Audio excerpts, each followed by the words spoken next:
All right, here we are. Folks, I've been looking forward to this. We're here for the official book launch of Athlete to Entrepreneur. And I was planning on actually saving my acknowledgements to the end, but I'm not going to do that. I'm going to just acknowledge everybody up front. So as I share with each of you individually, the whole purpose of this book is to show that next generation of athletes. You don't have to be Magic Johnson. You don't have to be LeBron James. It can be everyday people like all of us who are former athletes who have taken that athletic mindset and gone on to do great things in the world. The crazy thing is some of y'all are still playing, Jory. Some of y'all are still playing professional sports and building business. Like that's a crazy thing to me. So I just want to first of all say thank you. This is the first of many. This is going to be a series. We're going to do Athlete to Entrepreneur volumes time and time again. And like, this is a historical moment. It may not seem like a big deal right now. Like, hey, you just did this book with Taj and all these other great people. But as we continue with these, it's going to be on record that you all were a part of the first one impacting the next generation. So I want to, first of all, just thank you all for being a part of it. And just for taking time to even contribute to this. Like, that's a big deal to me. You could have been like, I had people who I reached out to, and some of them weren't able to make time or just because of the circumstances. But the people who are here with us today, and I know some of them couldn't join, you all are part of that group who said, yes, I want to be a part of this. I want to contribute. I want to have an impact on the next generation. The great part about it is some of you are already authors as well. I see Bethany has Bethany has Ethan on the screen. I want to thank Ethan for allowing Bethany to contribute to this project as well, for allowing his mom to make some time to write her chapter. Much love. I'm going to open it up to the floor. This is what I want to do. I'm actually going to pass it around to everybody individually. I just want to quickly hear what you want. I'll start with you, Audrey. I think you were here first also. So Audrey, can you just share with everybody while we have this time together, what do you want people to take away from your chapter? I just want like a younger version of me when I didn't have that support, when I was going through, for them to know that they're not alone. For me, I had like a few struggles here and there, but I really want like a younger version of me. I don't even care if it's male or female or anyone in between. I just want them to take something to know that they're not by themselves at all. That's beautiful. I'm gonna pass it over to Tamika next. Tamika, you're on mute. You're looking like me now, staying on mute. I had a feeling I was next. I don't know why. Probably my chapter's titled Grit and Grind. And grind, I think, refers to that mental toughness and those resiliency skills, which I think is really key in just achieving anything, especially if you come from somewhere with low resources. So I'm hoping my chapter resonates with a kid who came from a similar situation. And just getting them to understand that even if you're talented, even if you work hard, you got to have that stick-wittedness. And that's kind of been the secret sauce for me. So. Awesome. Thank you for that, Tamika. And let's pass it over to Dr. Sarah Lepe next. Hey, you guys. Good morning. So for my chapter, I wrote about pivoting from the game. And, you know, as athletes, as we begin to adapt and figure out what life is after sports, what I really want the reader to kind of walk away with is that adaptability is okay. And we're going to continue to change. It's not going to just be that one time in our life where we're going to have to face adversity and figure out what's next. But just knowing that anything's possible. You know, in the last year and a half, I never thought of owning my own business or being an entrepreneur. I always thought it had to be, you know, being part of a company or organization and not really going out on my own. So just giving the reader that encouragement that anything is possible. And as athletes, we bring something different to the table. And that's why we can create things that haven't been invented and you know, design companies and organizations that are going to help impact and change the world. So I'm excited to be part of this with all you guys and continue hearing, you know, your stories. So this is great. Thank you, Taj, for having us this morning. Yes, indeed. Before I pass it to the next person, I forgot to say this up front. Another reason that we want to have this book launch, aside from celebrating this moment and that we're all part of this project, I want you guys to get to know each other a little bit, which is why I'm kind of opening with what you want people to get from your chapters. It's important to me that you all connect and like collaborate. I said this up front. I look at myself as I'm starting to enter this space where I want to be like the DJ Khaled or like the Quincy Jones of the athlete, space, the athlete entrepreneur space, to where we can all come together and collaborate on projects. I think for too long, and you all have seen this, there's people who operate independently, right? And we all work better as a team. So if we can all come together as a mastermind, we can be that group that creates change. And we all have different things that we bring to the table. And that's part of it too. So I just wanted to get that out the way. And Sarah, I'm excited to finally meet you in person tomorrow at your official book launch. So thank you for being here. Thanks, Taj. All right, next I'm going to pass it over to Bethany and her co-host Ethan, if Ethan is available to speak as well. He's a little occupied right now, so it's good. I passed him his school lunch pail. He's digging through that. So, hi everyone. I'm Bethany Crouch. A little bit about me. Former competitive gymnast of 15 years. I have worked in collegiate athletics pretty much ever since I exited sports. And my chapter is really about the creation of a community called Her Sports Story, in which I was searching for community after sports ended for me, and just went on this. It doesn't exist, or I can't find exactly what I'm looking for, so I'm gonna create it. So my chapter, what I want people to get out of it is that you don't have to have this robust resume. You don't have to be perfect in everything you do. I recorded my first podcast on my parents' property. I was living in a 28-foot long renovated trailer. I was using spotty internet connection, and my podcast sounded like I was underwater, but I did it, and it started the first domino. And so I'm really a leaner now into the imperfect action. And coming from a gymnast, that's progress, because perfection was a part of how I grew up. So I just want to give people the opportunity to try whatever they want to try without this huge expectation that they need to be perfect at it. Thank you, Bethany. Appreciate you being here. Next, let's pass it over to my guy, Marcus Austin.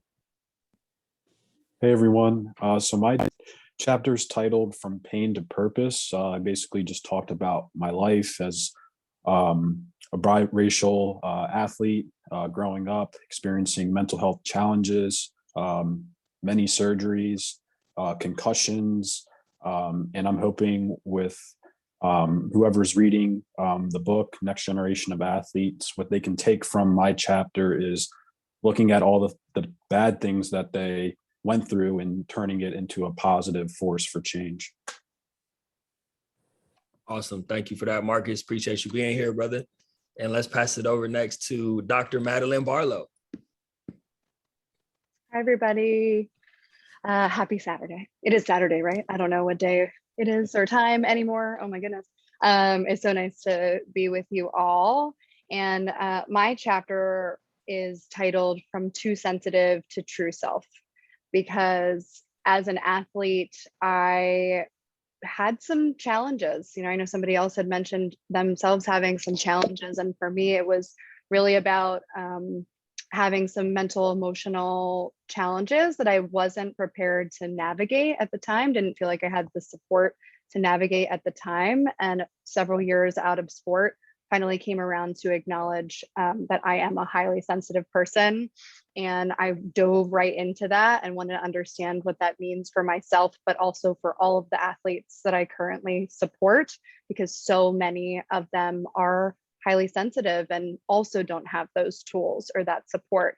So for me, it's my hope is that people will read this chapter and recognize that you can embody who you truly are, all aspects of who you truly are, at the same time as being an athlete. And in fact, that is what will lead to the most quote unquote success as you define it, by being who you are. Awesome. That's beautiful, Madeline. Thank you. I appreciate you being here. Next up, my man, Andrew Atakpo, also known as Atakpo. Thanks, Taj. Appreciate it. Happy Saturday, everyone.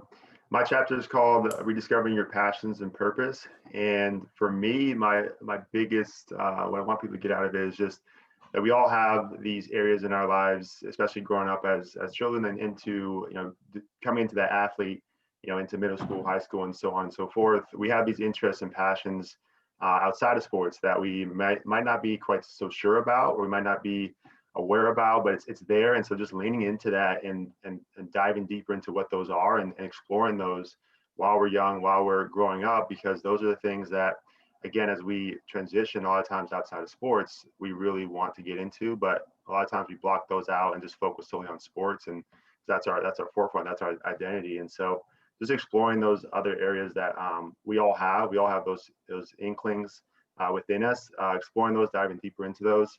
And then the other piece is just on a little bit on financial literacy. So just understanding the importance of finances, of money in our everyday lives, and how it truly impacts us going forward, especially as we get into the adult world. So thanks, everyone. Thanks, Tosh. Thank you, Andrew. And shameless plug, Andrew Atakpo is my financial advisor. So this man knows what he's doing. If you need a financial advisor, this man has got me right over the past year and some change. So appreciate the work that you do, brother. Of course. All right, next up, I'm gonna pass it to Jody Greavy. What's going on, Jody? Good morning, everybody. So I have a little different path. I did play sports. I played my freshman year of junior college basketball, blew out my knee and faced reality. So that's where my athletic or competitive collegiate athleticism ended. But I went on to coach college basketball for 14 years. And I have never lost that competitive spirit and just the drive to want to reach certain accomplishments. And that I was fortunate enough when I was in college, I was at the University of Arkansas, and I was actually an athletic trainer for our men's basketball team.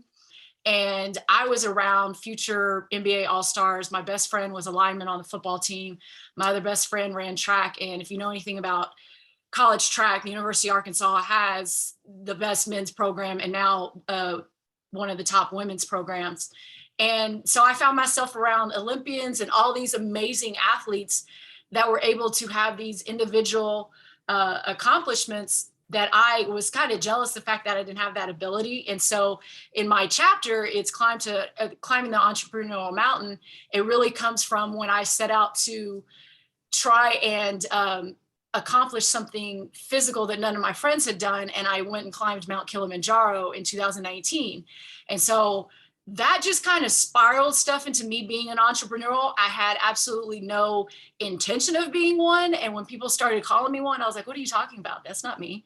And so my chapter is really just about how it went from coaching to where I am now. I never in my wildest dreams would have thought I would have written a book, let alone this is the second one I'm a part of. And then I've got a third one that's going to come out at the end of the year about that journey. And so my story is a little different, and hopefully it lets people know that your path is going to be different, and that's okay. But you can take a little bit from one person's path, a little bit from here, a little bit here, and you can still create your own. And it doesn't have to be what everybody else says an entrepreneur has to be, because honestly, when you look at mine, I didn't set out to do this, but hey, here we are.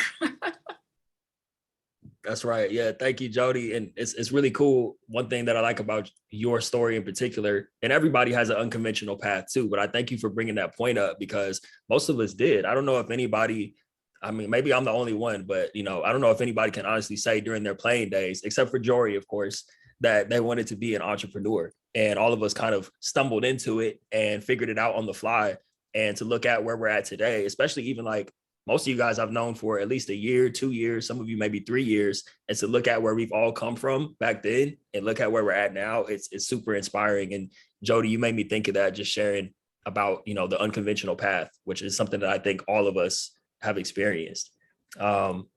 Next up, I want to pass it over to Jory, and I want to just acknowledge Jory for a second in front of everyone, because Jory is actually still playing professional ball right now, and it's 6 p.m. right now in Italy where she's at. And so, you could be out partying right now, Jory, but you're on here with us. So definitely appreciate you being here, and please share with us what you want people to take away from your chapter. Thank you. I appreciate it, and definitely not partying, chilling.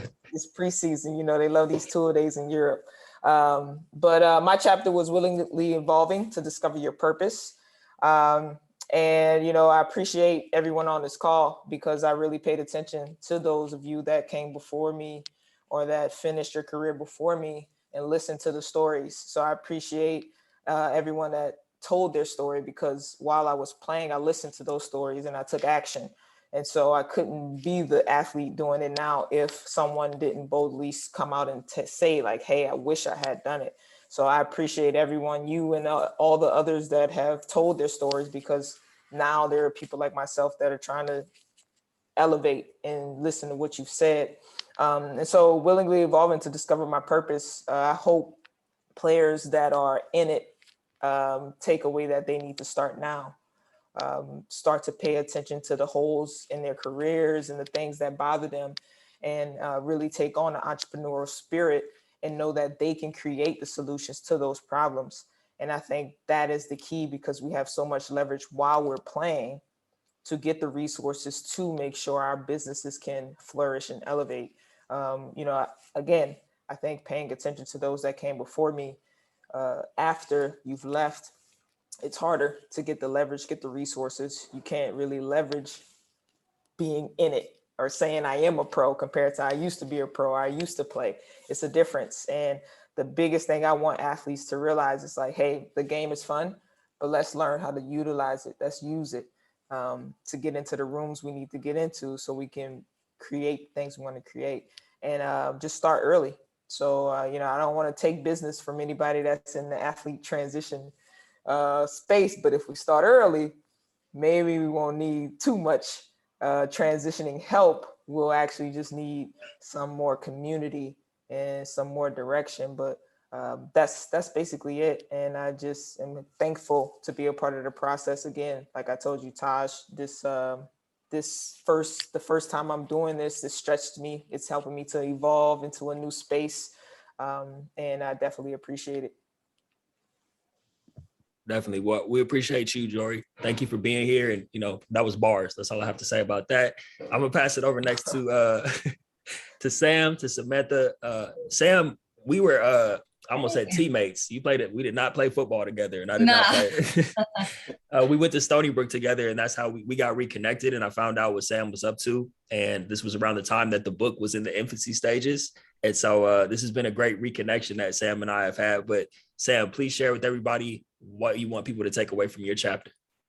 Absolutely. Well, thank you for letting me be a part of it. I don't really know how I'm going to follow up Jory, but my chapter is from the softball field to the sales field. I don't necessarily have the typical entrepreneurial job in the sense that I created a business or a service, but I feel extremely entrepreneurial in the sales space. And I feel like I've evolved so much through the sales world that it reminded me a lot of my time at softball. So my chapter is really my journey, how I got to becoming a Division I athlete, all of the trials and tribulations that kind of popped up in between all of that, and how I use that to fuel me, and also how that kind of transitioned into the real world and trials and tribulations that pop up and you don't have control, and you can, you know, go one way and give up and let it be your excuse, or you can go the other way and let it fuel your fire. So I feel like that's my life in a nutshell. There's always trials and tribulations coming up that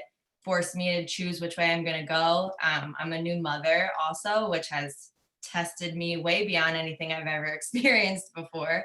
So yeah, I just want whoever reads my chapter to really just know that things are going to happen to you no matter what. You can't avoid it. You can't put yourself in situations to avoid adversity, but you can get through it and you can use it to make you stronger versus, you know, letting it knock you down and just giving up on your dreams.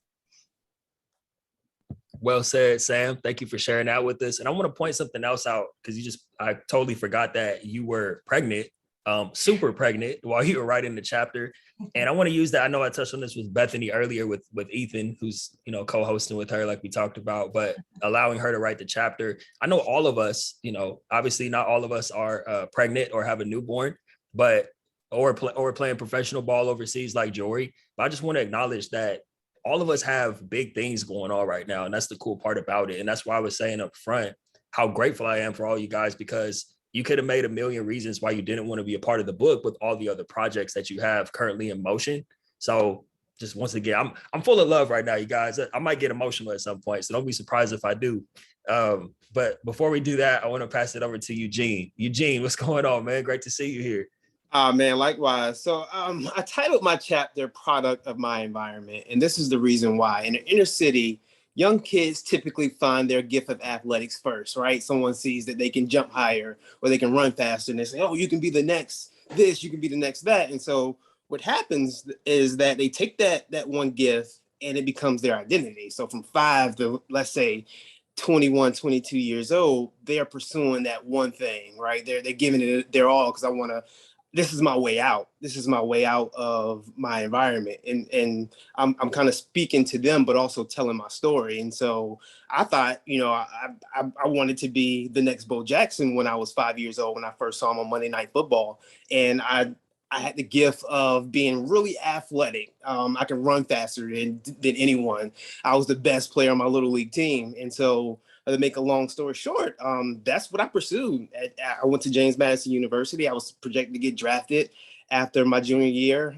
They were selling my book in the bookstore. I had a billboard in Harrisonburg, Virginia, and agents were calling me, and I was like this big deal. And all I had to do was duplicate what I did my junior year. My senior year, we go play University of North Carolina in Chapel Hill, where Michael Jordan built his name, right? In the first game of the season, I ended up tearing every ligament in my knee. And so that identity, right? I went through an identity crisis where I was suicidal after I graduated. I didn't take school seriously. I majored in the easiest major JMU had to offer. And I wanted to kill myself. So I wanted to tell that story that one, athletics is like a college crash course, right? The things that we learn, they transfer outside of athletics, right? It's the perseverance, the teamwork. You can just go on and on and on and on. And that is a recipe that sets you up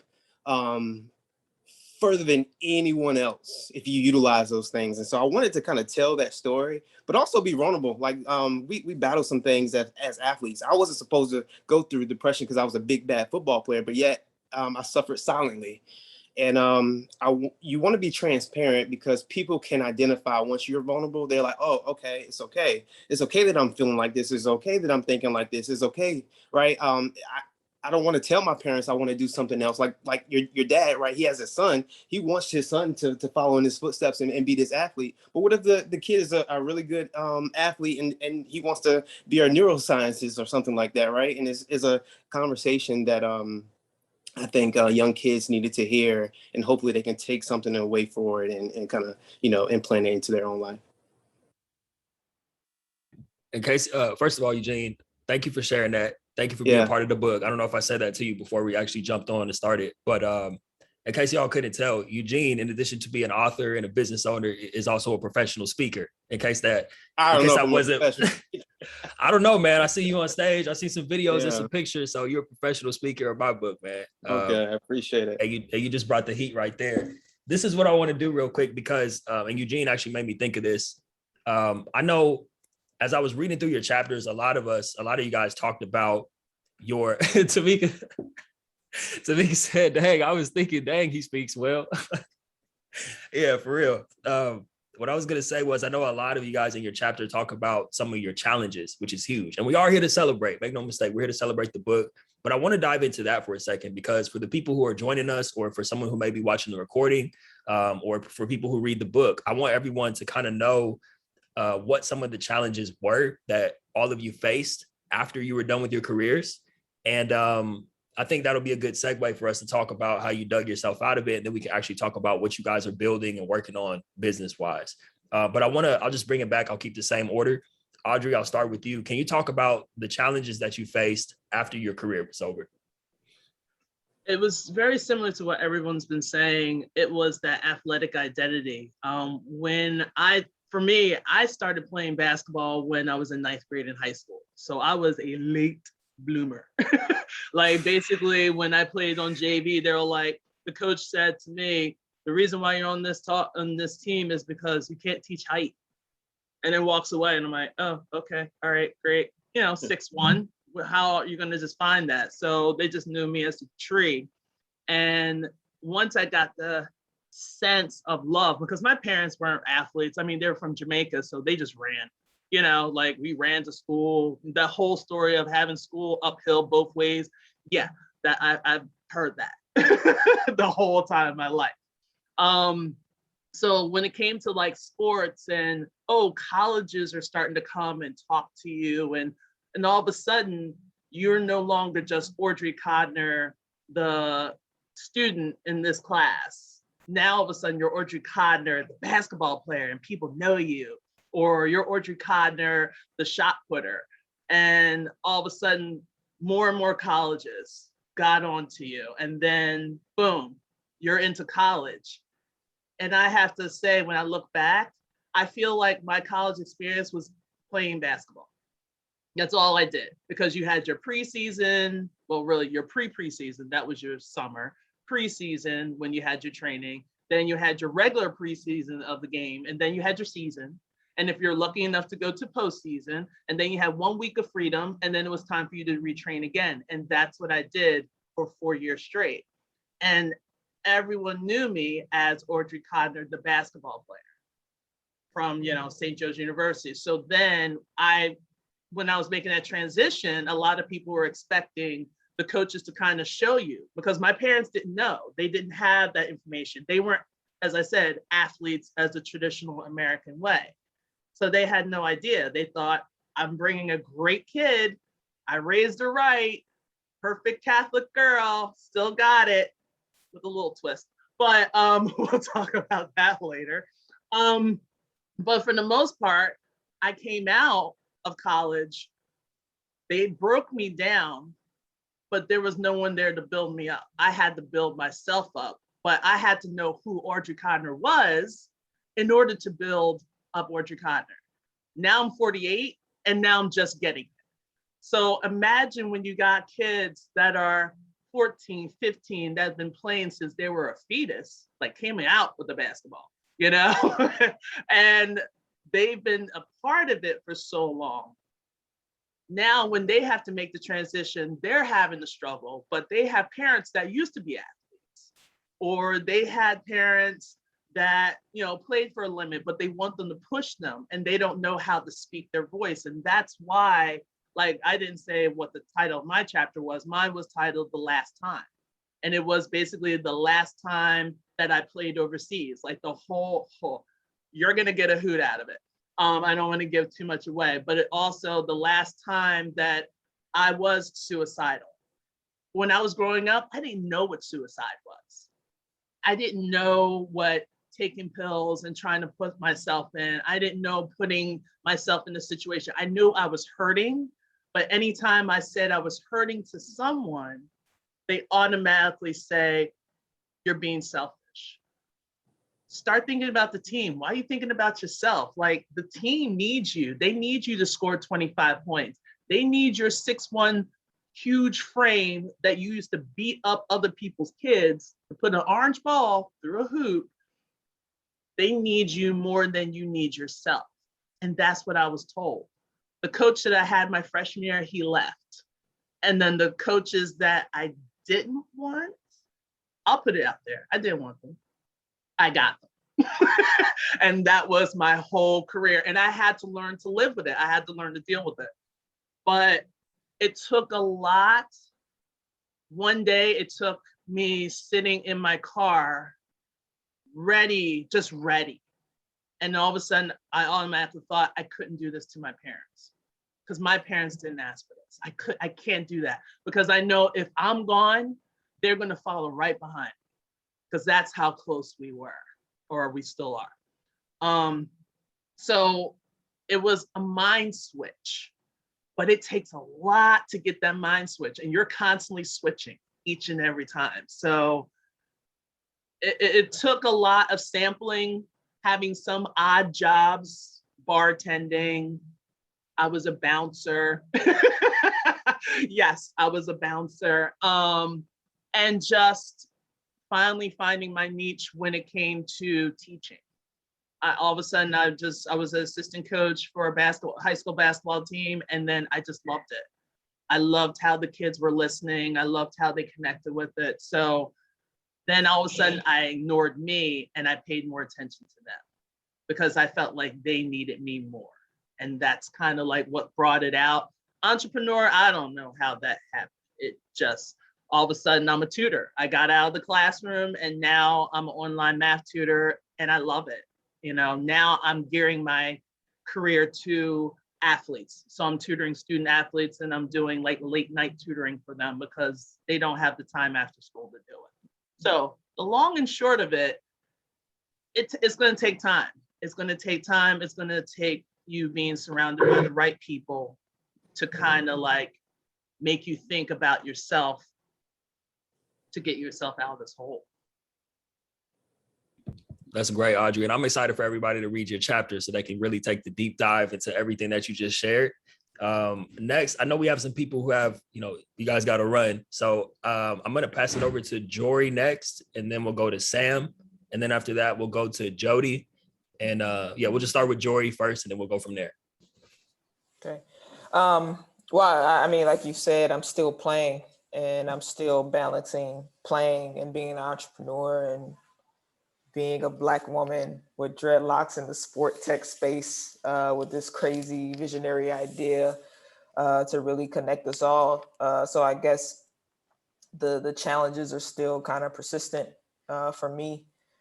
Just again, despite building community, there's still a level of isolation because I'm doing something that not everyone else is doing. Everyone's still comfortable, everyone's still hooping. And, the things I'm seeing because I'm putting myself in different places, my community don't really see, or they're not understanding what I'm trying to say. So it's finding the balance. It's making sure the resources stay consistent to have longevity, to make sure the vision comes to fruition. It's all those things, I think. And not to say it's bad challenges, because I know this is what it comes with. It's just throwing the punches until they land. And I just have to keep throwing the punches. But I think it's just important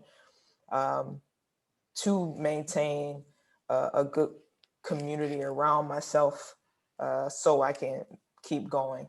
So I think, the biggest challenge now is balance, is finding time for self, finding time for We Evolve, finding time to still build community the right way and not fall short. Because again, as I said, I've studied those that came before me.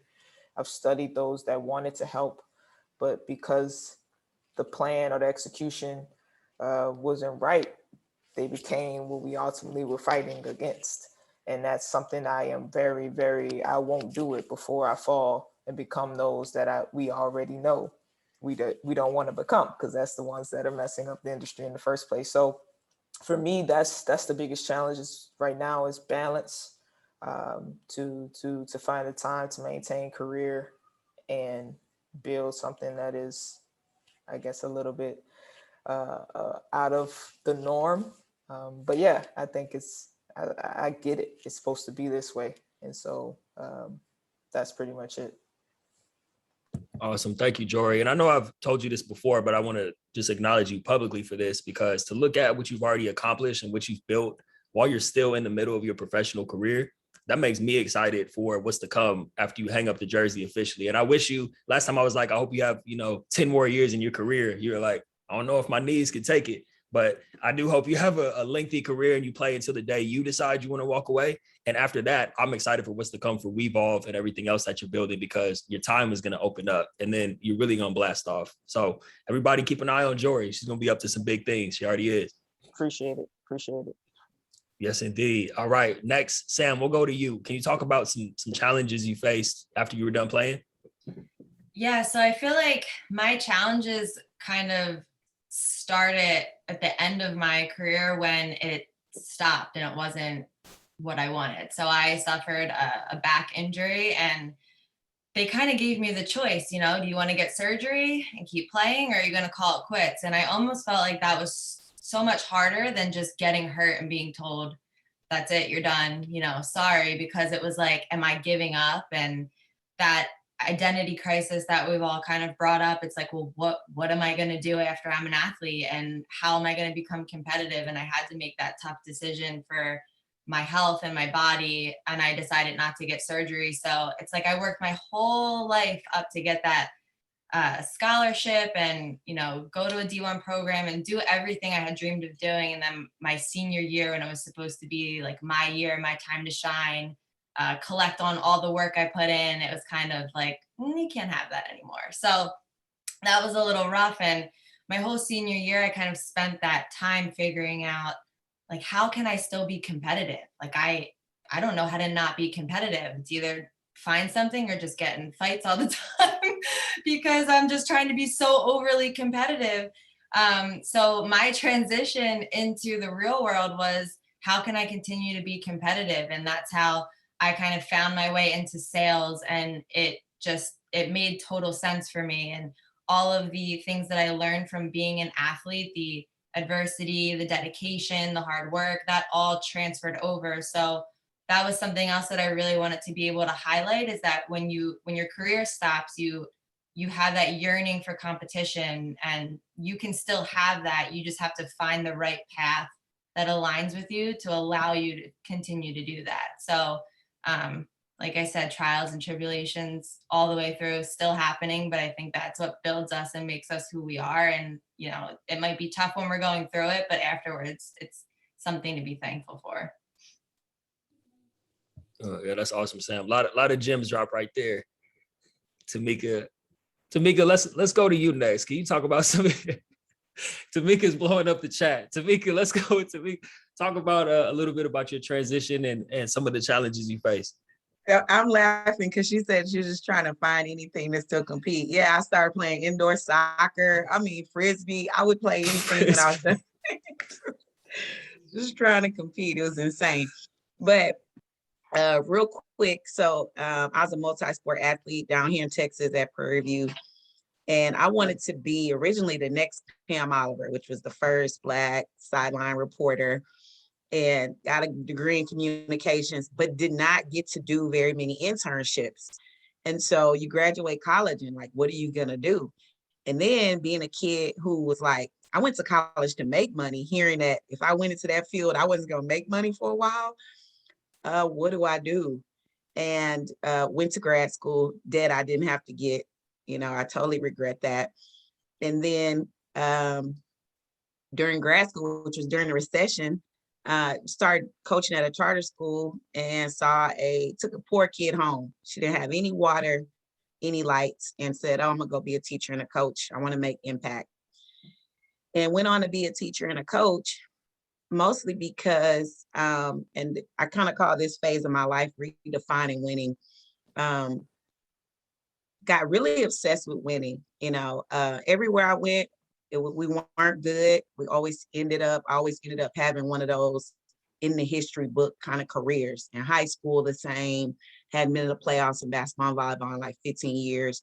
In college, ended in the Hall of Fame, a conference team champion and a conference MVP my senior year. So really crazy story because I got to sports in 7th grade and got addicted to winning, got into coaching. I don't know, it wasn't on my radar, and winning kept me in it. And I was grateful because being a teacher and a coach was very stable. It seemed like a good idea. It was a big deal. It was a long way from the neighborhood, right?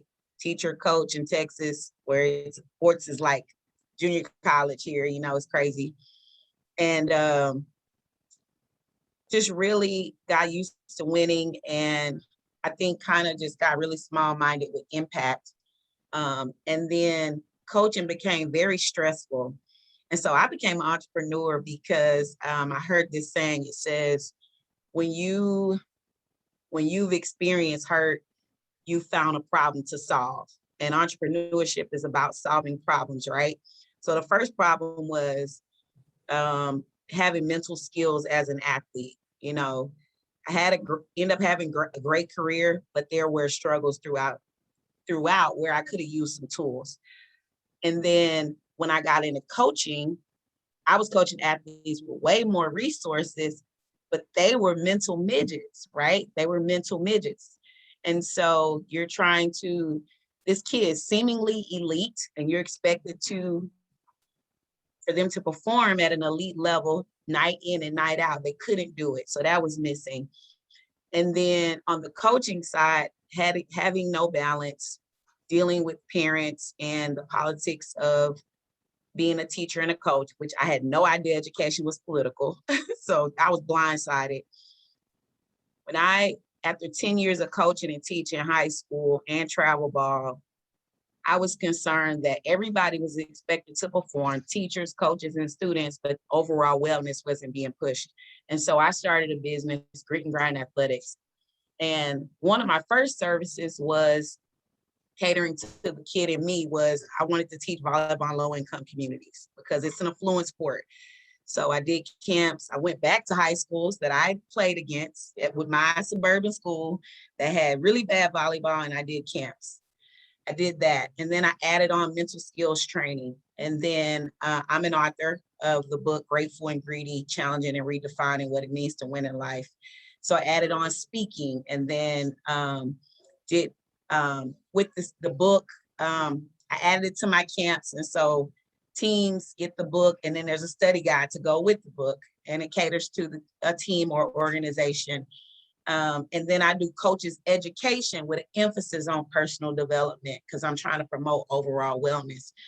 And so the challenge for me being an entrepreneur was initially going back and figuring out, where I wanted to make impact, where did it go wrong? And it was chasing literal wins, but why did winning mean so much to me? Because where I came from, right? So just redirecting that drive that I had to win on the court to entrepreneurship and redefining what it looked like to win was huge for me. So just challenges with being an entrepreneur is probably you start at ground zero. If you pick the new career, you'd have to go down to the bottom to do the free work and the grimy work and be a do girl, do this, do that. You almost start over with that. I wanted to go speak. I had to humble myself and be vulnerable again to go and, present myself to coaches who I coached against and beat and everything. Hey, I want to come in and talk to your kids about this and selling yourself. And, athletes, we have an ego. And it's like, hey, just let me come in here and talk to your kids because I used to beat the mess out of you. Come on. Y'all need it over here. So that's just a challenge. Understanding you go back to ground zero when you're an entrepreneur. Your athletic successes have nothing to do with this. That's it. Yeah, that's a fact. Thank you, Tamika. That was one of the hardest lessons for me to learn too. I thought when I came back home from college, and a lot of you guys have heard me share this before, I thought somebody was just going to be waiting on me with the job just because I was good at football. And I used it in interviews, which is great. Thank you. Which is great to use that in interviews. But at the end of the day, nobody cares. Like, what can you do for me or what can you bring to the marketplace as a business owner is the only thing that matters. So thank you for that, Tamika. Appreciate you sharing and going into your story. Jody, I want to pass it over to you. You mentioned that, you didn't necessarily have a super tough transition out of basketball, but I know that you kind of stumbled or fell into entrepreneurship, or like you said, other people started telling you that you were an entrepreneur. But can you just talk about some of the challenges that you faced initially when building your business or, maintaining? It's one thing to have already built it, but maintaining and continue to grow it. Can you go into some of those challenges that you faced? Yeah. So with my situation, I did choose to leave coaching basketball, which was not an easy decision for me to make. And it took me 2 years to really come to that decision because I worked with some great people. We had an awesome team, 2-time conference champions. And I was wondering why. It's like, well, I like all these people. It's really good here. Why would I want to, what's this about leaving? But I firmly believe that no matter what job you have in life, that if the majority of it starts to feel like work, then you need to find something new to do. Because if you feel like it's work, then it's going to weigh on you. You're not going to be happy to go into work. You're going to be miserable. You're going to make people miserable around you. And I've been around a lot of miserable coaches, and I did not want to become that person. And the thing that I miss the most about coaching, with the exception of the competition, because if you're an athlete, you love competition, is the relationships that I have with my players. And hearing stories of people who didn't have a good relationship with their coaches, it sucks, because I always tried to make sure, and I still check up on athletes that I had 10, 15 years ago. I mean, every single day, I actually still send a daily quote to a small group of my former athletes.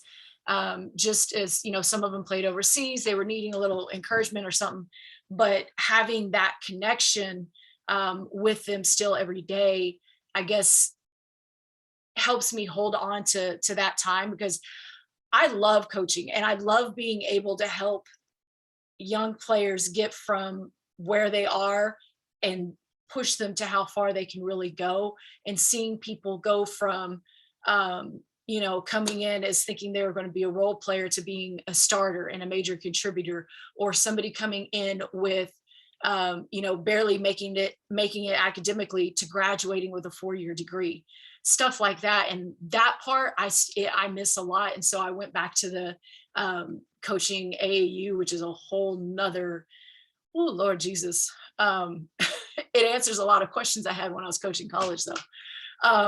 But I feel like it still gives me that, because it's hard to transition out of that. And I don't know if I actually have or ever will transition out of it. And with this whole entrepreneurial thing, I'm normally the type of person who I'm what they call a blueprint, and I like to have a blueprint. I like to have a plan. I worked really good in college coaching because I had a head coach telling me, this is what we need. You go get it for me. All right, cool. I got you. Let me go do it. In the entrepreneurial world, you really don't have anybody telling you that. You're the one that's supposed to make these decisions, come up with these ideas and stuff. And I'll be honest, that is not my strong suit, coming up with stuff. So I'm constantly looking for somebody to guide me in the right direction and say, this is what you need to do so I can go do it. So learning how to adjust to being my own boss is a big adjustment for me. And, a lot of people thought it was, it's like, oh, it's really cool. You don't have to answer to anyone.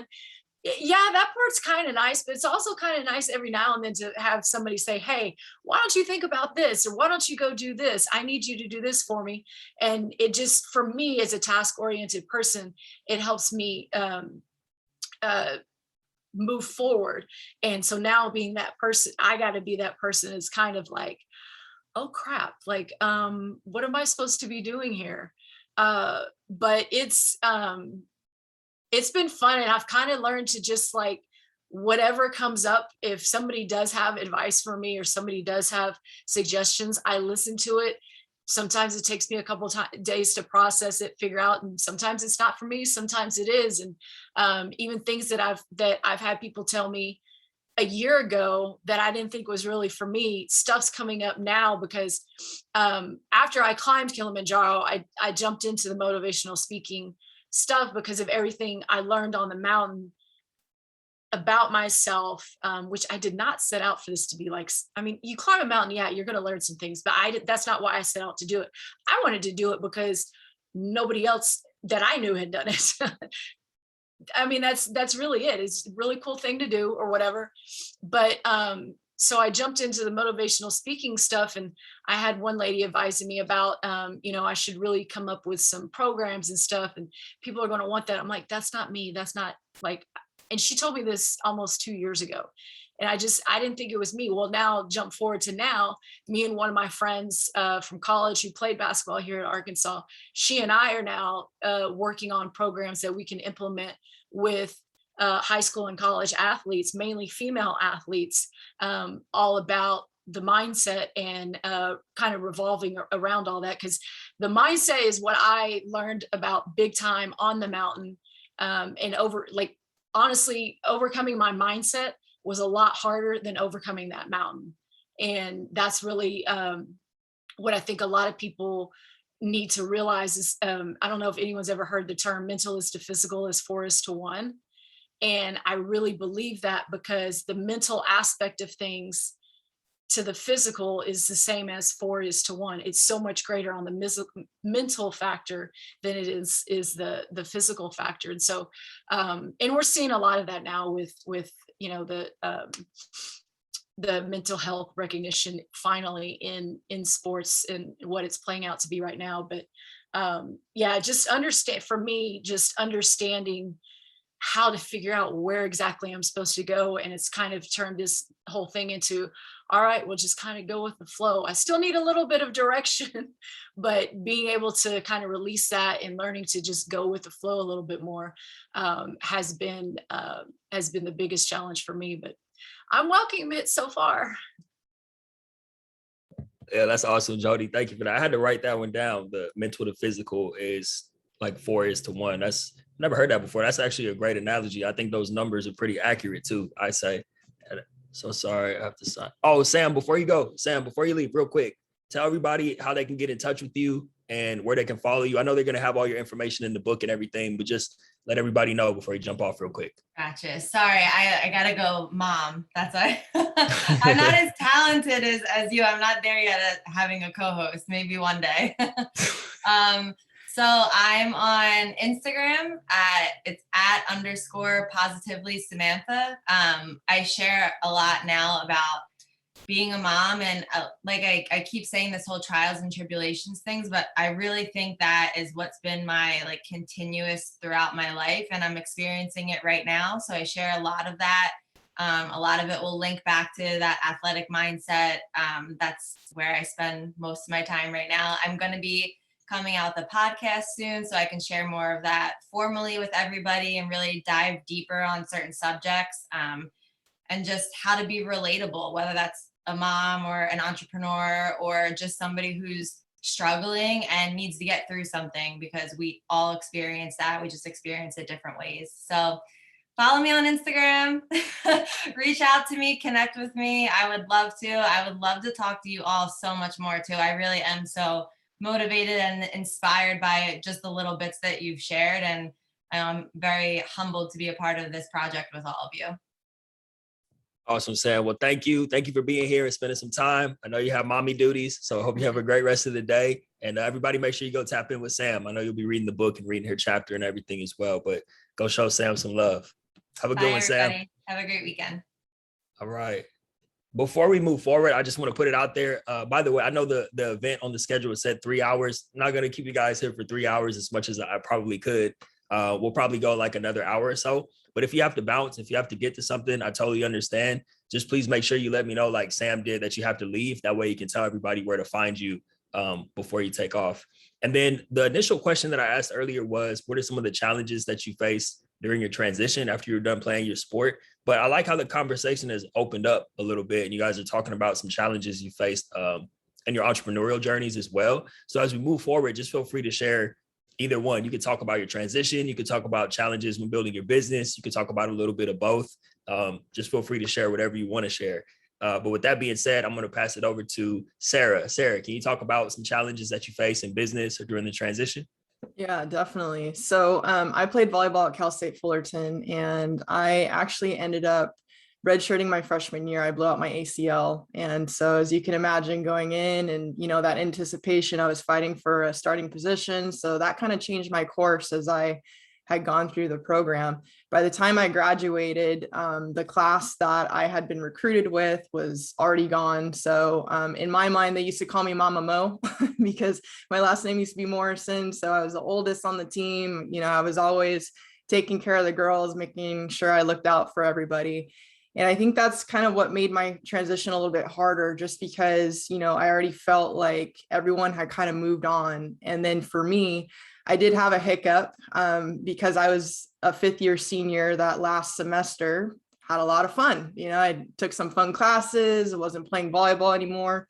And I look back now, and what I was dealing with, I really believe I was dealing with mild depression, because I had let go of a sport that I had played with since the age of 8. And I really didn't know.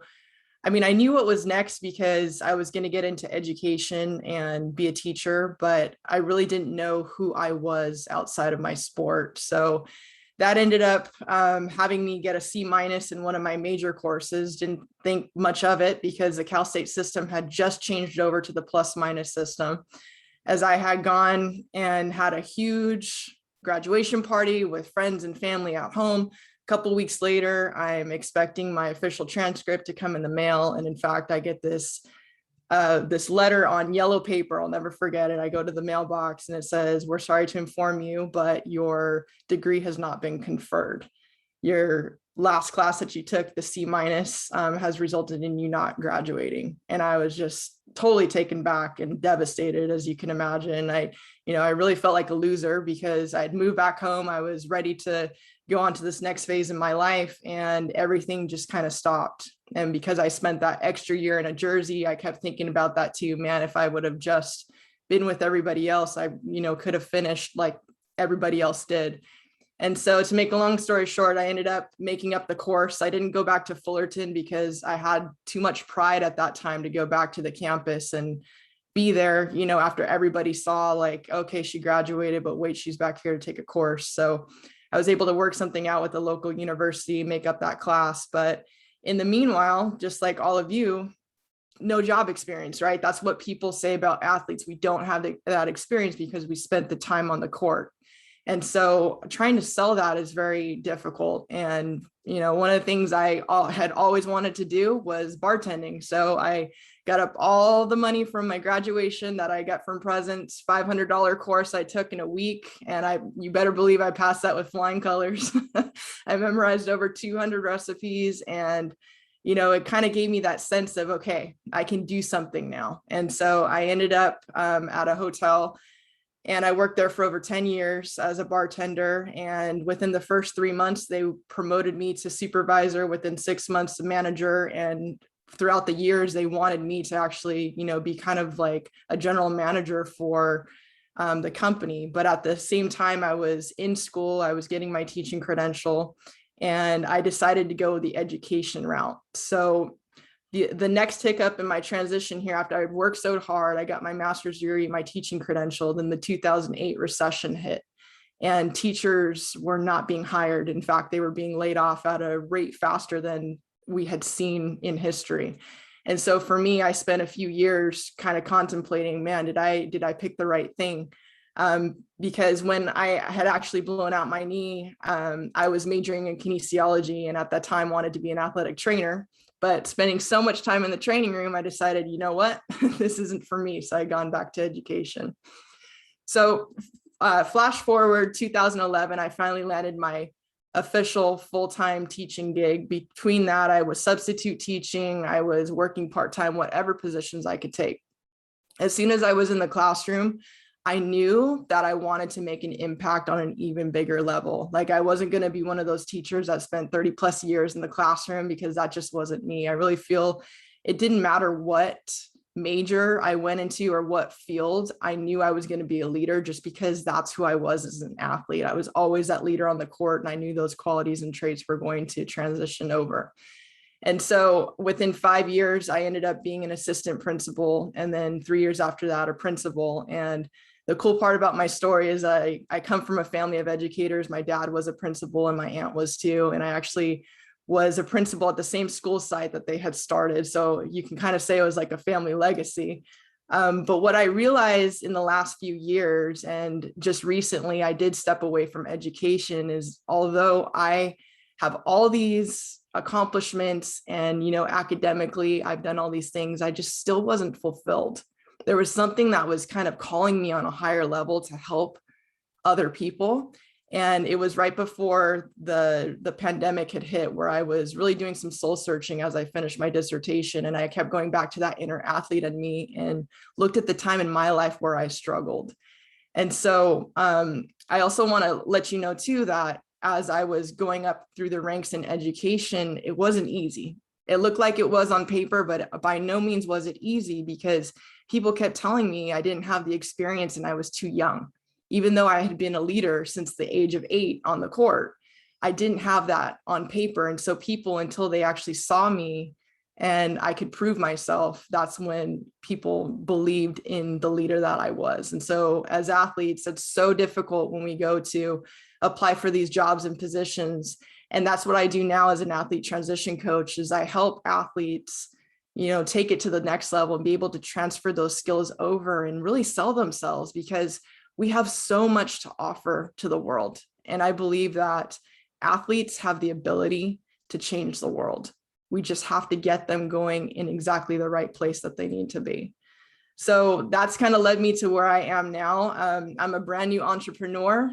Within the last year, I just started my own business called Rebranded Athlete, and I'm hoping to be that coach that I didn't have during my transition out, so that we can get athletes going exactly where they need to be and make this world a better place. So just like everybody else who has said it here too, I'm just so inspired to be, on this panel and in the same book with all of you and hearing your stories. I mean, we have so much to give to the world. And Taj, I know this is your first volume, but I see many, many more to come for you. And, for you to have this platform for all of us to help inspire the generation now of athletes to come. I think we're on the right track to really make some progress to make an impact in this world. So thank you for having me on here.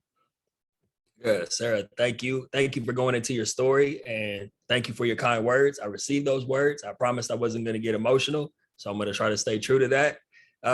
Let's pass it over next to Bethany. Bethany, can you talk a little bit about any of the challenges that you faced after your athletic career? Yeah, so if you hear Easton's toy playing music in the back, that's what's happening. Little soundtrack. Yeah, all good. Yeah. Gosh, kids know the phone and they love the phone, and it's crazy. So he has his own appropriate version of his phone. So, but anyway, so when I left sport, my gymnastics journey was rocky. I had a very love-hate relationship with the sport. So when I was done, I was like, peace out, like, been real. I have to go do other things that don't involve me really too intertwined with self-worth and performance, where if I had a bad practice, I had a bad life. If I did terrible at a competition, it was a week of replaying over and over and over. And although in the moment you have the rebound, it was still like such a tie of worth. And so when I transitioned out, I just dropped gymnastics, didn't process it, said, see ya, went on a professional development bender, 10 internships, part-time jobs. I basically replaced professional development with my sport. So I finally got to the role in college athletics that I wanted, sitting in my full-time role, 8 hours at a desk. And I'm like, what is this? Why do I miss gymnastics? Because I'm pretty sure I hated it at one time. I know hate is a strong word, but for any of you that I'm sure you've experienced aspects of it, and gymnastics is a different beast sometimes. So anyway, that was my struggle. And then as I evolved, I realized that not only did gymnastics kind of teach me all these amazing things, and I look back and I really appreciate my journey, but I got obsessed with the idea that I didn't even know it was occurring, that I identified with whatever I was doing. So what job was I doing? Was I athlete? Was I not an athlete? I based my worth on external factors. And that in itself is a huge journey. I think in our culture, like and especially being athletes, we're like achievement junkies a little bit, which is good. Like we love the chase and the high, but really realizing that like your worth is not dependent on what you do externally. And although you have impact and you have those soul dreams that you get by doing things and connecting with people, it's not the title. And we all know this, but being raised as a highly competitive and elite level athlete, I don't think that always processes until later. So that was my struggle. And even transitioning into motherhood, another struggle of almost like a separation a little bit from the athlete identity that I had so strong to this new identity sitting right here beside me. So athletics in general, and for all of you, like I work with college athletics or college athletes daily. I'm student development coordinator over at Sacramento State. So I can't wait to connect with all of you because I basically share what other former athletes are doing, because athletes resonate with former athletes, right? So be sure to connect with me. I'm probably gonna have to hop off after this, but I'll leave my info in the chat. So it's been this life journey that started from a career, when I was 6 years old, that is still teaching me lessons now. And I'm still unpacking things now. And it's very much still a part of my life, but serving me in a different way. So I'll end with that. I'll put my info in the chat. I love connecting. Feel free to reach out to me. On Instagram, I'm at her sports story. And my personal is linked to that profile too. Connect with me on LinkedIn. Would love to hop on a phone call if you ever want to chat with a bunch of 18 to 22-year-old college athletes. I'm here for it. But you all are amazing, and I'm so proud to be a part of this group and this emergence of former athletes serving the next generation of athletes. So. Beautiful. Thank you, Bethany. Appreciate you being here. Thank you all. Have a good one. You too. Oh, wait. Sorry, y'all. I gotta check. Oh, never mind. Let me mind my business. The chat isn't even for me right now. Let me mind my business. Let me pass it over to Miriam. We have so most of you guys know who Miriam is. Miriam, are you available to introduce yourself? All right, we'll come back. Oh. Hi, Miriam. We were just How are you? I'm doing great. Great to have you here. If you wouldn't mind, please introduce yourself to everybody who doesn't already know you. And then if you could, just share a little bit about some challenges you faced after you were done playing your sport, and also some challenges that you face going into business and building Athlete Soul. Sounds good. So I'm Miriam Glaze. I am a two-time Olympian in the sport of synchronized swimming. I actually competed for the French national team and the Australian national team, and then also worked with the US and Great British team. So I've been all over the place in the Olympic rim. I founded Athlete Soul 2 years ago with some other former athletes. It's a nonprofit organization which mission is to help athletes transition away from sport. And what was the other question, Tash? Oh, my challenges as I transition myself from competitive sports. So I actually did not choose my first retirement. I had two retirements. The first one, I was asked by my coaches to choose between going to school and preparing for the Olympics. So I had already gone to my first Olympics. I was preparing for my second Olympics. And the year before we went to the games, I was asked to choose between pursuing my academics and sport. I ended up choosing school and leaving the sport. So that was pretty rough at the time. It actually ended up being a blessing for me and opened tons of doors. And I went back into the sport, which I never thought I would. And I competed for Australia. And then I had a second retirement, which was completely different to the first one because it was in my own terms after attending my second Olympics. So in much more of a positive way. So that's sort of like for my side of the sports career. On the business side of things, so I mostly worked in the nonprofit world throughout my career. I had a 10-year career in corporate in the hotel industry, but aside from that, I started a sports club in Sydney that became a pretty big sports club there. I started an entertainment company when I was in Paris, which was also a nonprofit organization. And then I started Athlete Soul. So my experience in entrepreneurship is more from a nonprofit perspective, which is slightly different to corporation, normal corporation. And I think the biggest challenge is to not let yourself down by the different challenges that you face every day. Basically, once you're an entrepreneur, you wake up in the morning to solve problems. That's all it is. Like every single day is going to be a new problem, and every single day you have to figure out how to solve it. and be creative in doing that. So I think what you transfer from sport into entrepreneurship or even into business relates to problem solving, creativity in how you solve your problem, not being taken down by the fact that you have to solve a new problem every day, which is ultimately that's what you do on the field or in the pool as well, is looking at your performance and how you can improve your performance by solving maybe a technical skill or a tactical challenge or your mental game. And it's exactly the same thing in business. So that's what I take from my sport into entrepreneurship. And what also I find the most difficult is constantly having to solve problems and constantly being creative in doing that. Taj, is that answering your questions?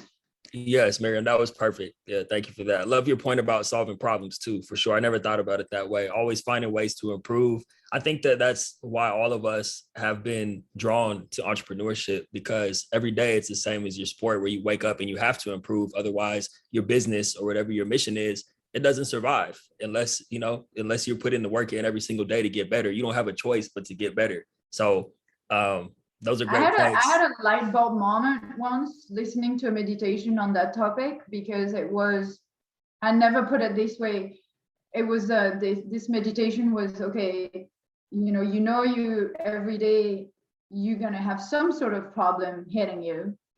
And the idea is not to live a life that has no problem. The idea is to be able to live a life where you can solve the problem in a most efficient way and in a way that makes you feel comfortable with it. And I think that's something to take as an athlete as well, right? Like if you can wake up with the attitude that it's not a day where there is no problem, it's a day where you're going to be able to solve the problem. And I think it's exactly the same in business. Yeah, that sounds awesome. Miriam, I might need you to send me that meditation if you don't mind. I definitely want to check that out. I'll have to find it. Yeah. Yeah, that sounds like a great way to start the day before I wake up and start solving problems, to go into a meditation about that. Jory. Okay, Jory, real quick. Tell everybody how they can learn more about WeEvolve, how they can get in touch with you, all of that good stuff, please. Definitely. Well, you can follow WeEvolve on the IG at WeEvolve Society. My personal IG is Jory Davis 32. The website is www.weevolve.net, which is going through a revamp as we prepare to launch in Italy, our application, more so focusing on the lifestyle element to start. You can also find us on Twitter, also LinkedIn, Jory Davis, or WeEvolve Society on LinkedIn. And then that's pretty much it. DM me, contact me anywhere you see me on social. I'm an open book, open to collaboration. I believe in community. So nice meeting you all. And Taj, again, man, I appreciate it. Thank you for the experience. Yeah, thank you, Jory. Appreciate you. Have a great time out there. Everybody show Jory some love. Make sure you connect with her. Thank you, guys. Have a good one, Jory. Take care. Peace, blessings. See you guys. All right. Next up, I want to pass it over to my brother, Marcus Austin. Marcus, can you talk a little bit? I know, this could easily be an hour-long conversation, man, but some challenges that you face, after your athletic career, but also, business-wise. Can you talk a little bit about that? Yeah, definitely. So my last season in college was in 2016. Played football for about 15 years. That season, actually, I had 2 torn labrums, tendonitis in my knee, and bruised ribs for about several weeks. So I was pretty much on my last limb with football, but was fortunate enough to win a championship. So just go out on a high note, just extremely, thankful and blessed for, those experiences. But I was definitely dealing with a lot of, physical limitations post-graduation. I've had so many surgeries that it was just kind of like a traumatic thing for me to, overcome, essentially. And then I had a 5th year of eligibility I decided not to take because, I just couldn't physically play football anymore. And at that point in time, I got into a relationship. It was very, very toxic for my mental health. This was around September of 2017. last semester at college, 5th year, just wanted to like party, have a good time, and enjoy myself. And then I found myself in a relationship. It was very bad for my mental health. And then about a year later, 2018, was probably the lowest point of my life. To Eugene's point, experienced a great deal of suicidal ideation.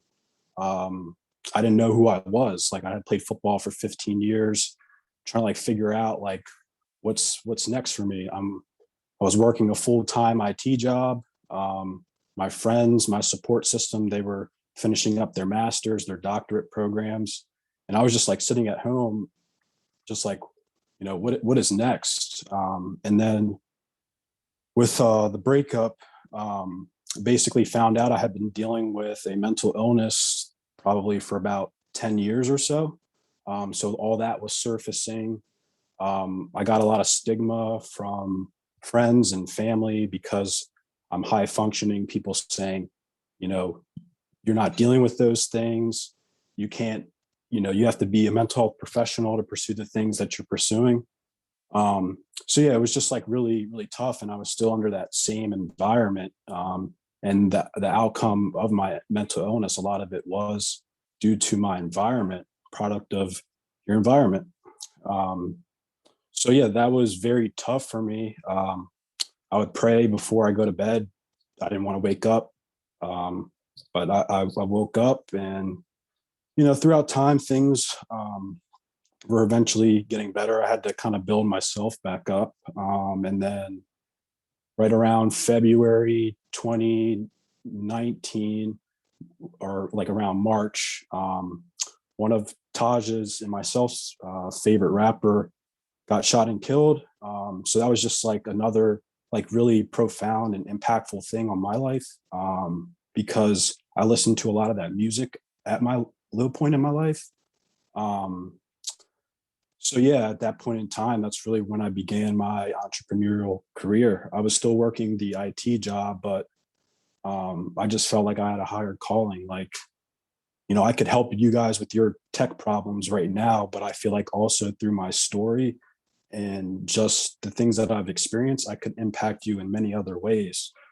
So basically, once Nipsey passed, I just went super hard at it, started writing down my goals, figuring out like who I am outside of sport. And I feel like through those really dark times, I had a lot of introspection on my life and my life's experience. And it was very clear for me that my life's purpose is to help young athletes like myself, injuries, mental health challenges, especially athletes of color. With me being biracial, I've been, I experienced both sides of the spectrum, so I can help bring people together. Then September of 2019, I just quit my job. I was severely underpaid. I was getting into cloud. And I was fortunate enough to work with two of my college teammates, and it just wasn't fair for me to work with them if my heart's not in the company that we're working with. So I had to leave and kind of figure things out.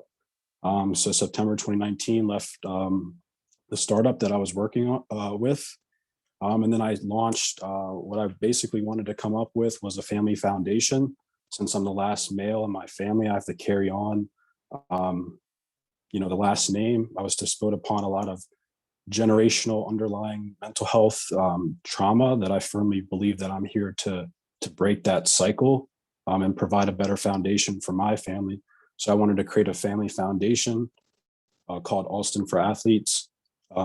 We tried many different things. We pivoted off of a couple of business models, but right now what we're going to be doing is providing scholarships to student athletes struggling with mental illness in Maryland. But through some of the challenges through entrepreneurship,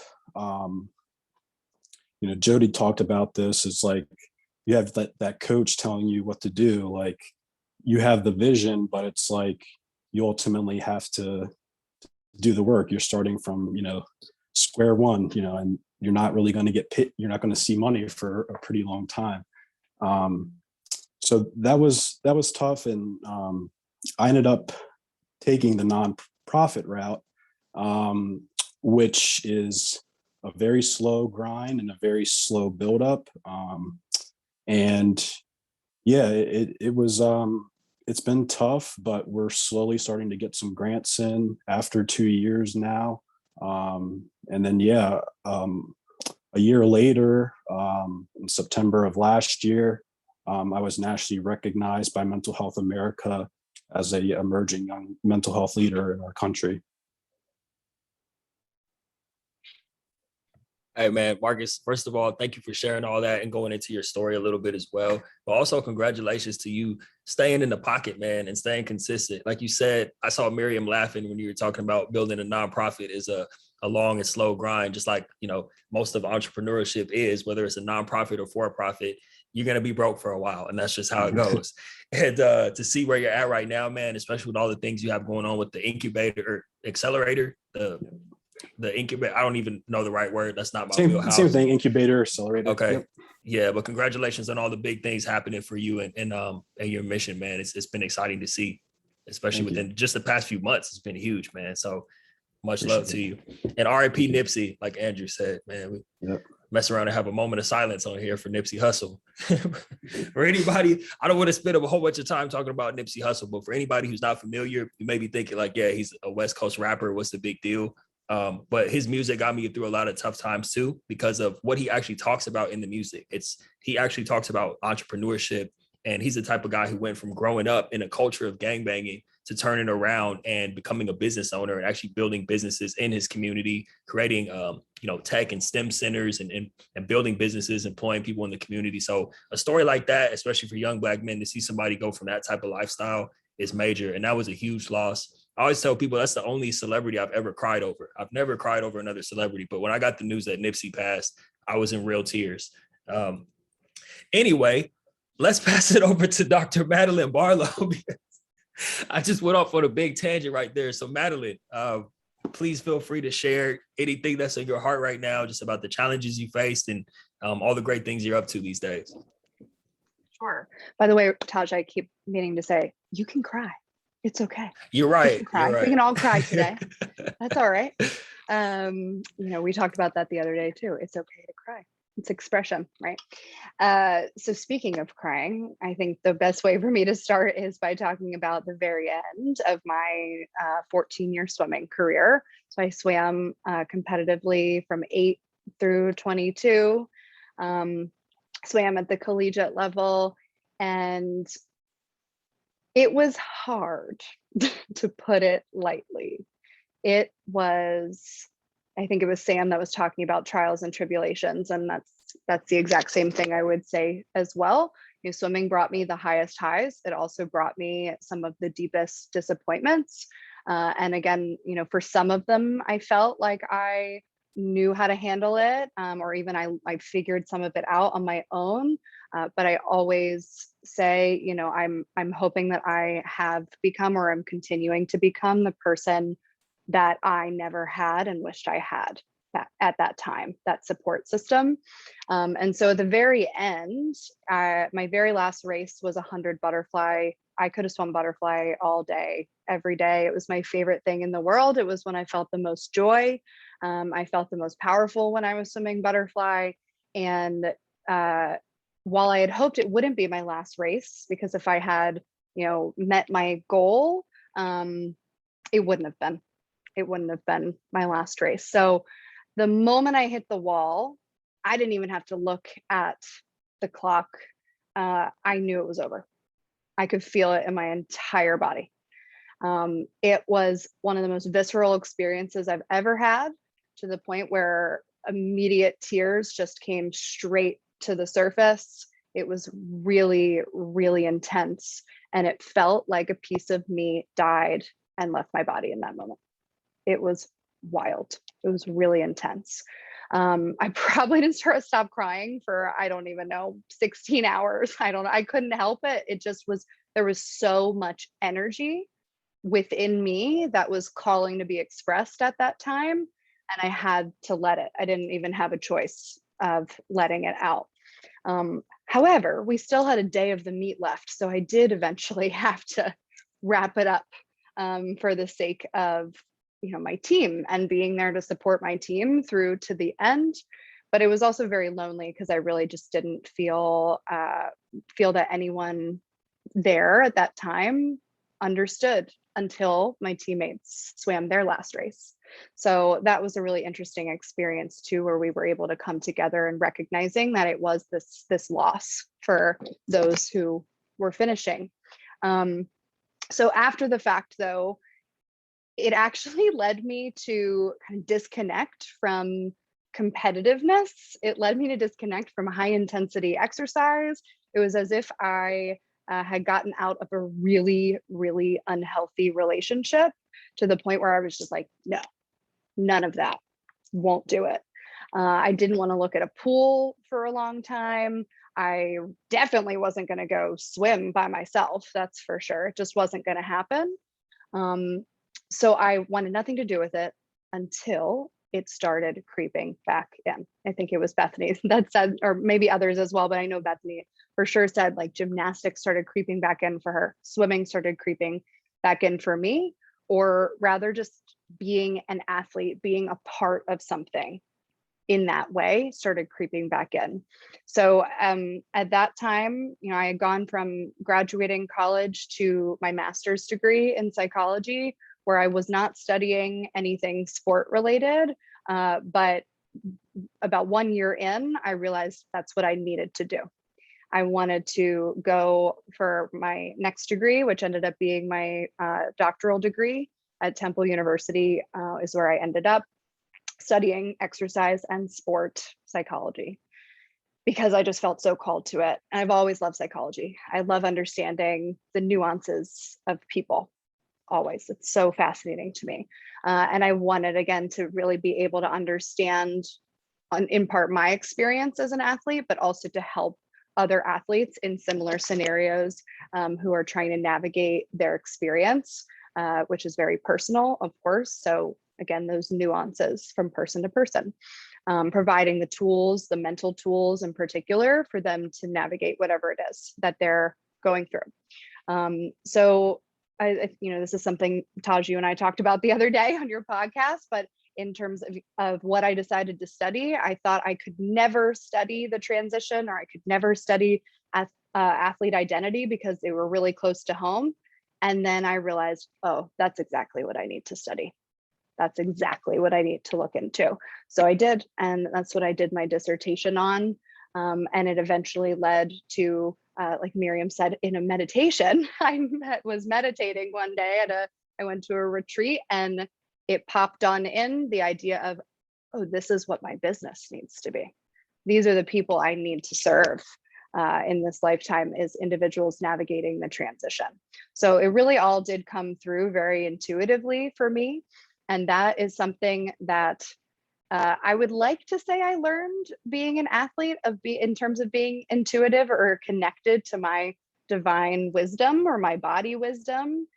But in reality, I think as an athlete, for me, I was cut off from that intuitive wisdom. And so it's been about coming home to that for me, coming home to my intuition, and again, some aspects of myself that I had really cut myself off from. I have to pull this up in front of me because my solo book came in the mail this week. So I'm going to pull it up because it's so pretty, and I'm so excited because I got a chance to really write about what it means to be a highly sensitive athlete. And this is just my journey and part of who I am. And yet it's not all of who I am. Just like being an athlete was a part of my experience. It's something I did and something I loved, but it wasn't all of who I was.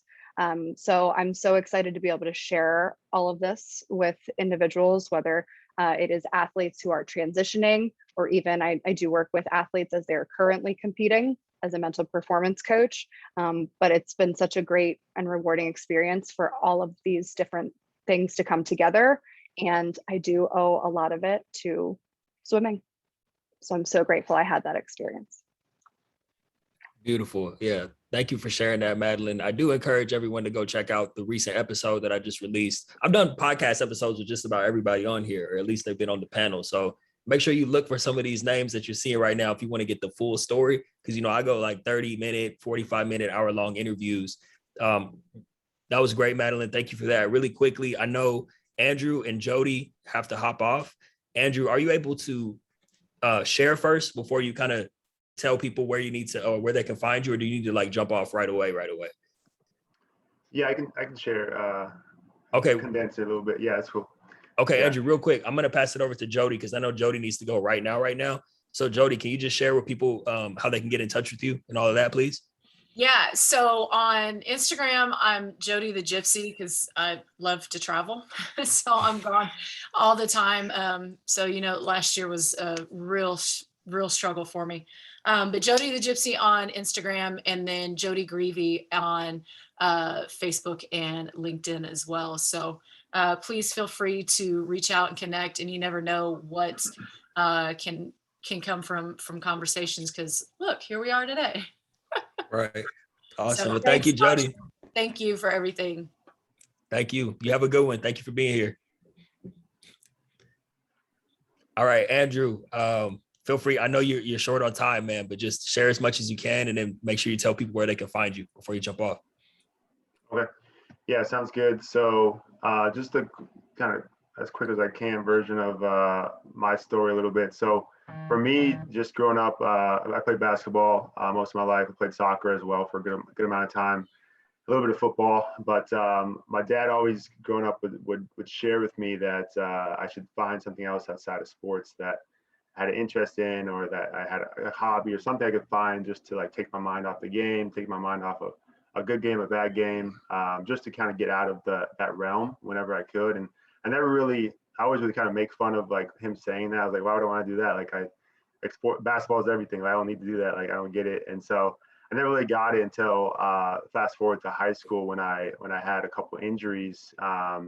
One with a fractured finger that had a surgery on it, and surgery went bad, and had to have part of the finger get amputated, and like a whole mess of things there with my finger. And so that I was out for some time because of that. And that was the first time where it really hit me of downtime, and just like, wow, like, what is life like outside of sports? The first time not playing sports for, months at a time, and just kind of sitting around the house. And I had to get a skin graft on my finger. So I had one arm for 3 weeks or so. So just my hand was attached to like my stomach. And so just like a lot of different thoughts going through my head during those times. And so trying to figure out what could be next, and what if I never played again, and just, had some down low points at that point, and started figuring out like what could be next, just thinking outside the box. And that's when that really resonated with me, what my dad was always saying to me about finding something else and exploring those interests. And so that time, that was my sophomore year in high school, actually prepared me so well for my senior year in high school, when I actually ruptured my Achilles in the game, and was having a great senior season. And of course, a really down moment and rest of that season. But looking back, it's like, I don't know how I would have gotten through that if with what my finger, all that stuff happened a couple years before. I knew how to deal with it. I knew how to cope with it. I listened to a lot of Bob Marley, and a lot of just music, and just watched a lot of Fresh Prince, and just a lot of laughter and things like that, just to kind of keep my spirits up. But yeah, so that helped me get through that. And at that moment, that was actually also pre-Kobe Achilles and everything. And so a lot of people said like I might not play again, I might not come back from that, and might not be the same. And so I had to deal with that and understand that, yeah, like if I don't play, I have to figure out what's next. And so I think for me, coping with some of that my senior year in high school, getting those tears out, getting those emotions out, allowed me to, in college, really start exploring more of what else is out there on campus, and getting involved in clubs and leadership roles. And I still played basketball in college, thankfully, but it was one of those things where I knew that, one, basketball wasn't going to take me all the way to the NBA at this point. Like, it probably wasn't going to happen. And so I was okay with that, and I was fine with that. And so I was able to step away from basketball after about 2.5 years in college of playing, because I just wanted to explore like what's next, what's out there, and start some of that next path for me. Definitely was still a hard decision because you put so much of your life into it, but senior year in high school had prepared me for that because of those injuries. And so still, I just going after graduating, I tried to figure out what's next, right? And biggest thing for me is just I was following the scheme, or the I guess the game plan of what everyone says. Oh, you're an athlete, you should get into business, you should go get a corporate job, build your resume, et cetera, build up the ladder, go up the chain. And so I listened to that. I didn't really want to do that, but I knew I liked business and I wanted to do something with it, but didn't know what and how. And so I listened to others and followed that. And my first job out of college was just, I hated it. It was terrible. I was like, this can't be what life is like after school. After my, amazing college life and everything, I just can't be it. And so a lot of soul searching in that time to try and figure out what I'm truly interested in, what I'm passionate about. And that's when I started to discover a little bit more of some interest. And during that same time is what I preach about a lot nowadays is just I had to figure out a lot of financial literacy things on my own after graduating, because again, like no one's taught anything about finances for the most part in high school, in college. And most people's parents don't know this or that or how to properly handle finances. And so I had to figure all that out on myself and get out of trouble that I was getting myself into with credit card debt and all these different things and paying off student loans. And so during that time is when I really sparked the interest and the full-on passion of finance and financial literacy. And it's like, wow, if I don't know this, if no one taught me this, like how many other people out there don't know this stuff and aren't being taught this, especially athletes as well. We put so much of our time into sports and this craft. And so it's like the last thing we want to do is graduate and start earning money and not know what to do with it. And so for me, that sparked that passion to start diving deeper into finance and learning and teaching myself. And along that time frame is when I met Taj actually, and he helped did one of his programs to help me really connect and dive deeper into like just going after it, not being afraid to dive deeper and share and start this journey of mine and going away from the mainstream and what you're supposed to do, right, with the corporate world. And so that's really helped me dive into where I'm at now as a financial advisor and working with clients and helping them build and grow their wealth and understand the foundations, as well as how to accumulate and have more for themselves and their families and create the lifestyle that they want. And so that's really a little bit of my journey there, as concise as I can put it. But yeah, I definitely appreciate you, Taj, for really being one of those big sparks early on to help me get into that mode of exploring passions I've had from before and what I'm truly interested in, and not going with the mainstream of what I'm supposed to do or listening to others on, you shouldn't do that because it's too risky, right? It's too scary. You shouldn't be an entrepreneur. You shouldn't step out on your own. And so, yeah, that's what I got. Awesome. Andrew, before you go, please tell people how they can get in touch with you, man. Yeah. Easiest way, probably Instagram, is actually just my name, Andrew Atakpo. So I'm on there. I do try and share a good amount of financial literacy on there and some different tips and advice. And then LinkedIn, Andrew Atakpo. So those are probably the two main places on there. I have a website, but it's all linked on Instagram with my name, Andrew Atakpo. Andrew, you're the man, brother. Appreciate you being here and thanks for sharing with us. Hope you have a great rest of your day, man. We'll talk to you soon. All right. Appreciate it. Thanks, everyone. All right, next up, my main man, Eugene Holloman. You already went into your story a little bit, just as far as some of the challenges that you faced after you were done playing ball. But can you talk a little bit on the business side of things, man? And if I'm not mistaken, didn't you recently get your doctorate? I did. Man, congratulations. Yeah, brother. Thanks. I can kind of segue in both a little bit here. So, like I said, like Todd said, I did kind of go into my story, but when I was at the zenith of, I guess my collegiate career, I remember when agents and scouts would come and talk to me, and my dad would be right there, and it was always we. So this is what we're gonna do when we make it to the league. And I remember after the whole injury and everything, I go back home, I remember him looking at me one day and said, like, so what you gonna do with your life now? Now all of a sudden, what I'm gonna do. And so that kind of added to that depression. On top of that, my college sweetheart, we went through a bad breakup. Here she was, IT major, get a job offer at IBM, and I had no idea, right, what I wanted to do. And so it just led to a tumultuous ending relationship. And then my brother committed armed robbery, what led to 30 years in prison. And so I kind of felt like if I made it, some of these issues wouldn't have happened. I would have been able to kind of help my brother out financially, right? My girlfriend, she would have broke up with me because I was, I would have been financially stable. But so kind of after I kind of walked myself out of like depression, because depression wasn't talked about, right? Definitely in the inner city. I remember a pastor telling me, so your identity is not found in sports. And so he also said, use everything that you did in athletics and approach life with it. And I got a job making like $11 an hour at Anthem, the same company that I still work for to this day. And I met this who's just a really good guy, who's like a mentor to me. And he was like, man, you should, go back to school. And so I went back and got my master's, and I accumulated some student loan debt. And maybe 3 years from then, he was like, you should go back to school and get your student loans deferred, and you can work out a plan to pay them back.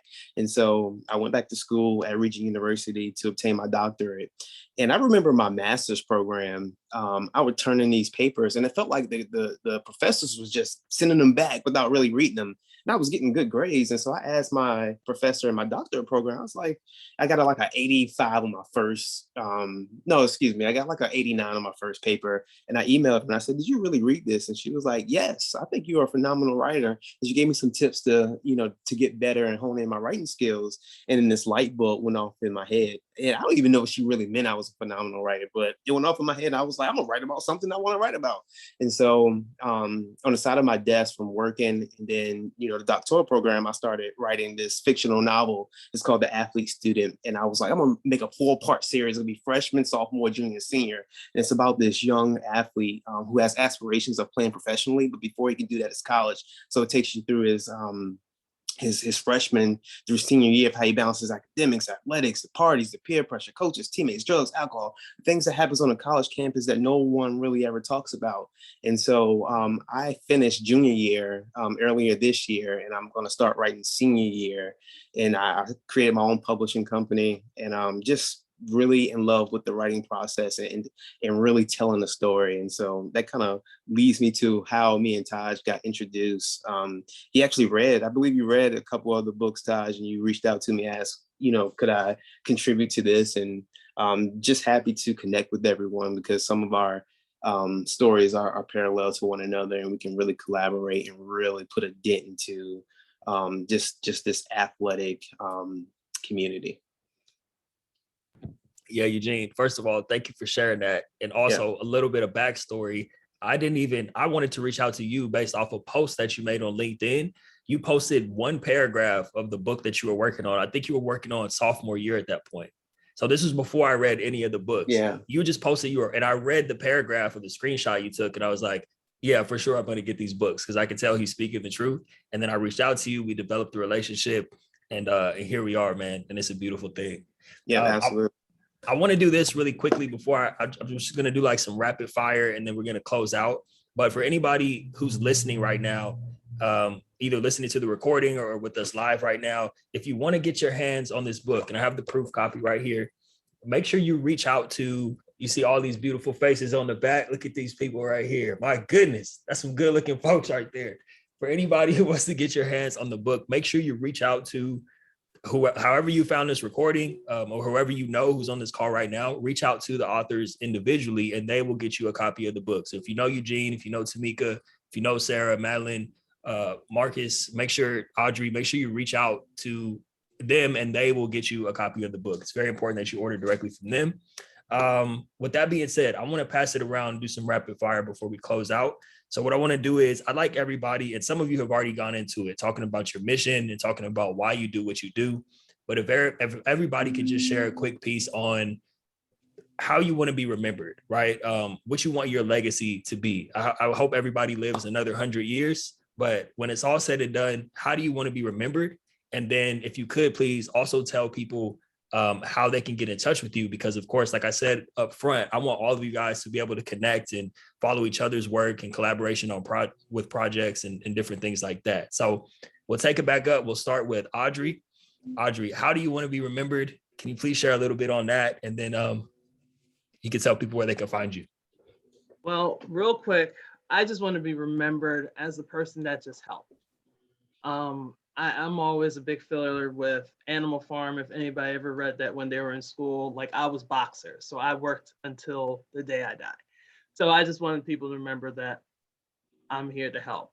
How you can reach me, I'm basically on almost every social media known to man except for Twitter.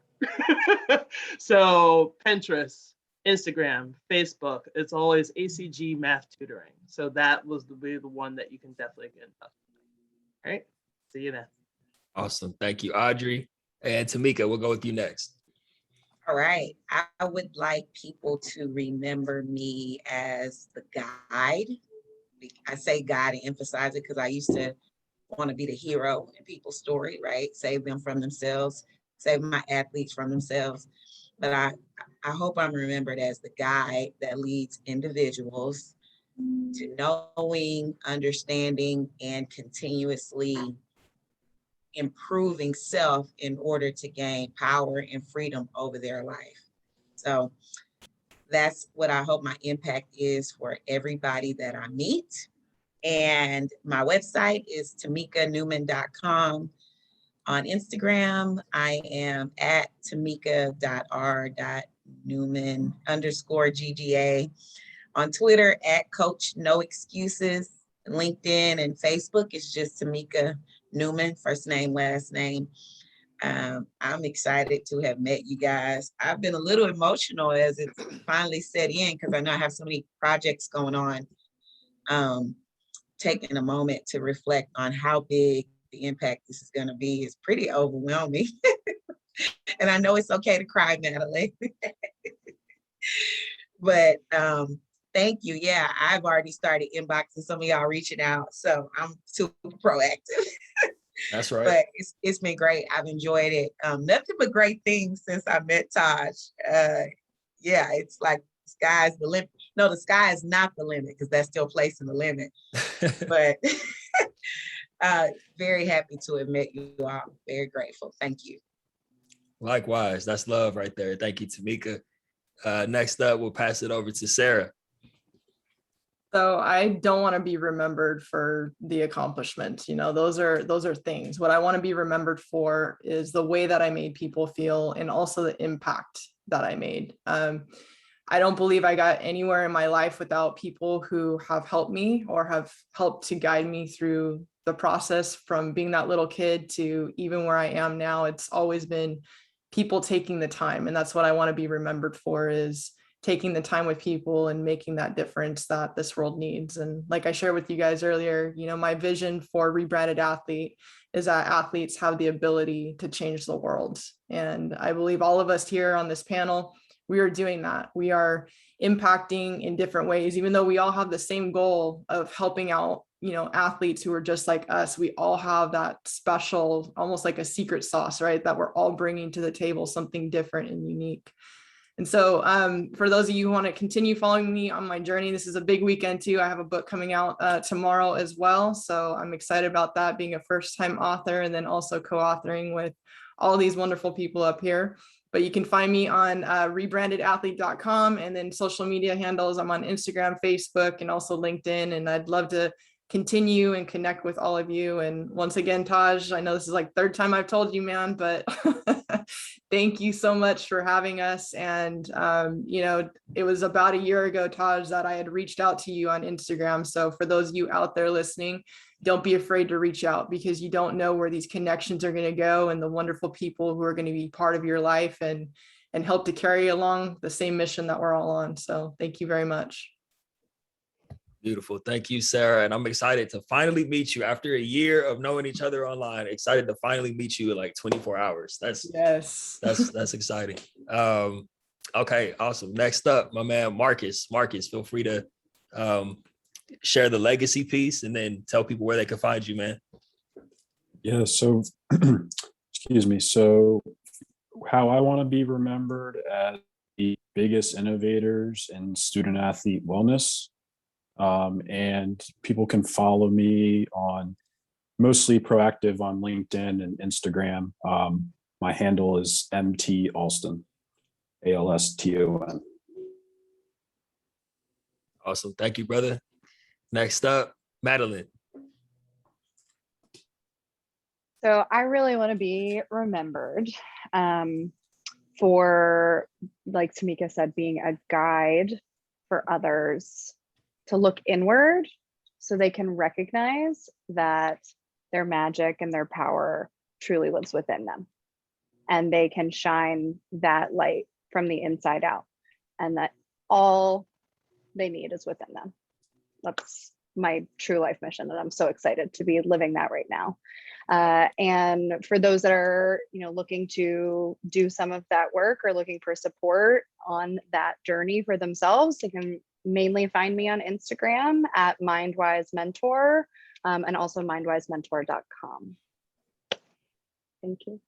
Awesome. Thank you, Madeline. Appreciate your contribution today.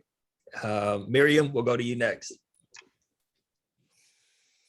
Hey, Tash. So this is a hard question that you've asked me before on the legacy, and I always kind of answer away from it. I don't like to project further. I really feel about being grounded in the moment and making the choices that matter at every minute of the day. So that would be what I'm answering your question. Legacy ways is like, I want to make sure, and that's the support of my family and other people, and I encourage other people to do the same. It's like really stay grounded in the moment and do the best you can every day, and that's all it's about. You can find me on LinkedIn, Instagram, and you can contact me at miriam@athletesoul.org. Awesome. Thank you, Miriam, and thank you for joining us today. And last but certainly not least, my man Dr. Eugene Holloman. I got to get used to saying that, man. Yeah, man, I appreciate it. That is always a tough question too, because I feel like people are gonna remember me as what they want. It's gonna be different things of how I impacted someone one way and someone a totally different way. But someone who's just authentic, dependable, trustworthy, and loyal. Either one of those is perfectly fine with me. You can find me at Gene GENEDUKE and the number 14 on Instagram, Twitter, LinkedIn, Facebook. And my website is theathletestudent.com. Awesome. Thank you, Eugene. And then just my closing remarks. Once again, I know I said this up front, but I want to say it again. From the bottom of my heart, I love you guys. Like I really do, and I'm just grateful to be a part of this project with you, because this is more than a book. This is going to touch people's lives. This probably is going to save people's lives, right? Whether it's now or if someone picks this thing up 5 years from now, 10 years from now, this could literally save people's lives.